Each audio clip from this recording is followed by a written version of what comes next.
Hi everybody, it's Joel, your host for From Nowhere to Nothing. I wanted to record a special bit because I've received some questions from listeners about the state of the show, and I'd like to give you some insight into what's happening. First off, the show will go on, and it probably always will. But Norm and I set out with a specific goal in mind, which was to cover the core concepts that constitute the bedrock of philosophical thought, and we accomplished that. With that said, as I've noted many times on the show, everything is philosophical, so there is no end of topics, and we will continue to explore them on this show indefinitely. The current lack of episodes in your feed is due to logistics. I'm in the process of moving and upgrading my entire studio space in order to provide better recordings, and I'm excited about what we can do in the future. Speaking of, future episodes of the show may also feature different guests for specific topics. While Norm and I are great friends and he will continue to be our resident expert, there are some topics that are better suited to incorporating outside influences. If you'd like to be a guest on the show or want to suggest a topic to be covered, feel free to email me at fromnowheretonothingpodcast@gmail.com. That's all one word with no punctuation. fromnowheretonothingpodcast@gmail.com. Finally, I'd like to leave you with something of substance. Recently, scientists have had difficulty reconciling different measurements of Hubble's constant, which measures how fast the universe is expanding and how much dark energy there is. This, consequentially, leads to uncertainty in the age of the universe. On top of that, examples of stars older than the projected age of the universe are popping up at the same time.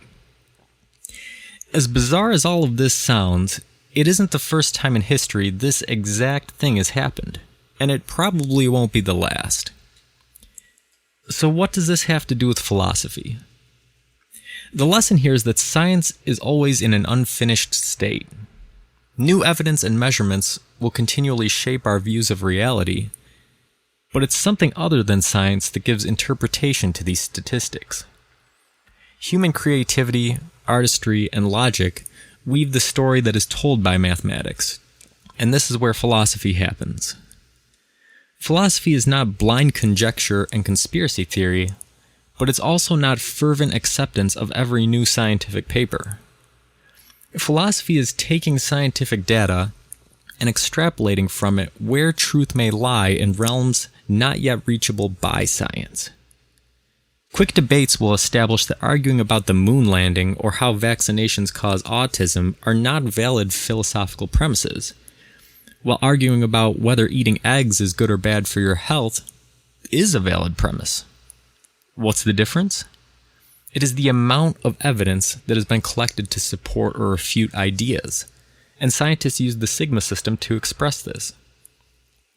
To do good philosophy, we need to understand what scientists are saying, how confidently they are saying it, and how many times they've said it.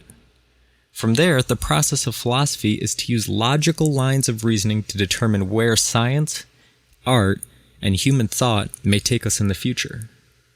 So next time, before you repeat something you heard a politician say or you share a social media news article, take a minute to do some research and you'll be on your way to good philosophizing. Thank you for listening, and stay tuned for new episodes in your feed in the coming months. And as always, keep pondering.